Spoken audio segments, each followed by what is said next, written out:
Welcome back everyone. In today's video I'll be making a tutorial on the suspension from this short right here in the top corner by high request, and just a quick thanks to anyone who watched it and liked it, and if you haven't you should. That's all, so let's get into the tutorial. Okay everybody, we're gonna begin with the tutorial here by building this frame right here, alright? So you can properly connect up your suspension. So we're gonna take two of these, put them just like that, grab a 1x2, another one, place it like that. You can obviously modify this to your vehicle, I suggest you do for the best performance. And place just like that and rinse and repeat on the other side. And that is your frame to hold your suspension, right? And now we're going to build the suspension itself. So we're going to start with, wait, just making sure to, yeah. So you're going to start by grabbing yourself a piston, place it right here. We're going to give it a start position of 0.7, right? And then we're going to place a steering hinge. All your steering hinges will have 0 strength. The rest settings don't matter, right? And then we're going to grab a tube, a suspension block,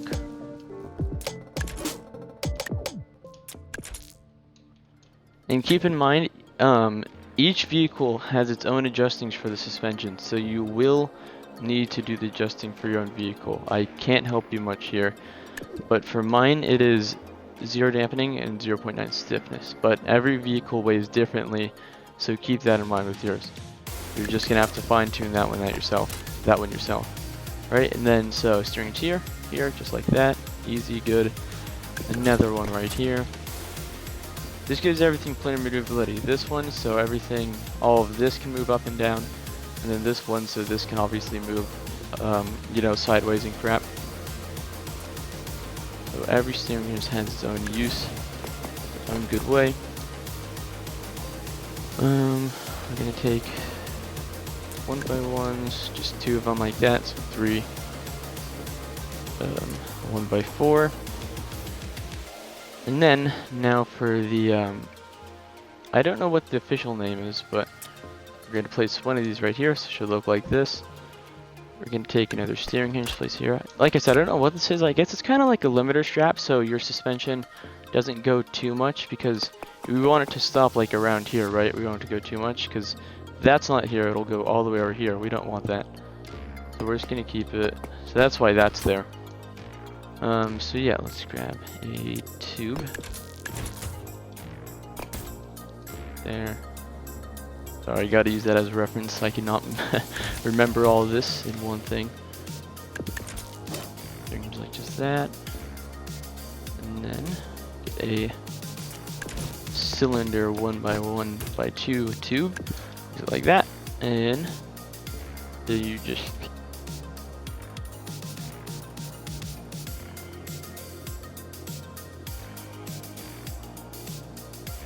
is by either adjusting this, right, how much weight and how quickly it comes back, and then this will help you. You can adjust the strength on this if you want. It'll give you, like, say you want more if you're hitting a lot of big jumps, I recommend you turn the strength up on this a little bit.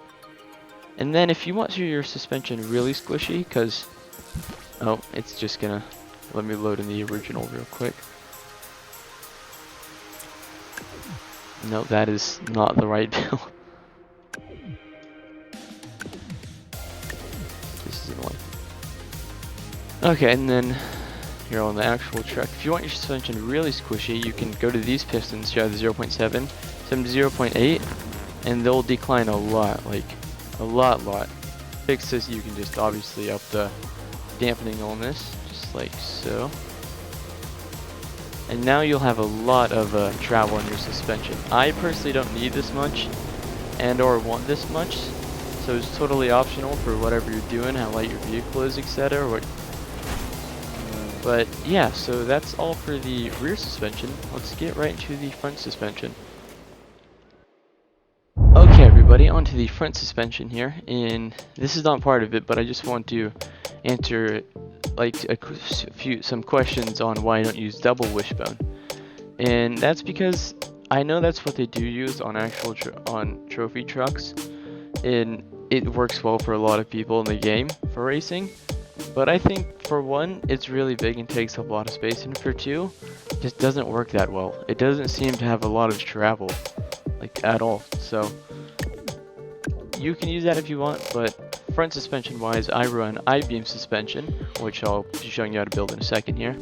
Basically, these two bars right here sway up and down on that, and then these let it hang a bit so it can so it gives you nice travel and squishes well, and is a bit smaller compared to double wishbone, and just seems to work really well for me. So let's get right to building it. And so we're just gonna start with the frame, because obviously you need one of those. Let me just make a little pole like this. Right, and then you're gonna take block right here, block right here, and you're obviously gonna need to make your own custom frame for each vehicle. Duh. That and that. And it doesn't matter which side has the longer flat connector and which one has the shorter one. I'll build it vice versa just so you guys can see that. And so yeah, we're gonna start with a same as the other one, a 0 strength steering hinge. Alright, and then we're gonna hook that up to some suspension. Right, and then go right here, bring that down, hook that up to a tube T, and then get a steering hinge like the one for D-ring. Yep, and then wheel. Right, and then the next part we're gonna take another no strength, all of them are no strength, and place it right here. No, here, my bad. Sorry. We're gonna place a T tube elbow like this. We're gonna take a tube slope 2x1x2. Connect it just like that, and then repeat for the other side.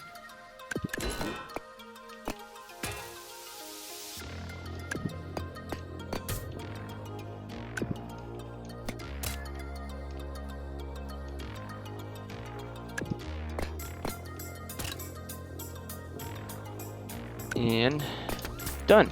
And just like the other suspension, you will need to adjust these, right? I have them adjusted for my vehicle already to get the best performance out of them, the best rebound and stiffness. And yeah, all these are 0 strength, by the way, and that's about it. Thanks for watching. I hope you enjoyed, and I'll see you next time.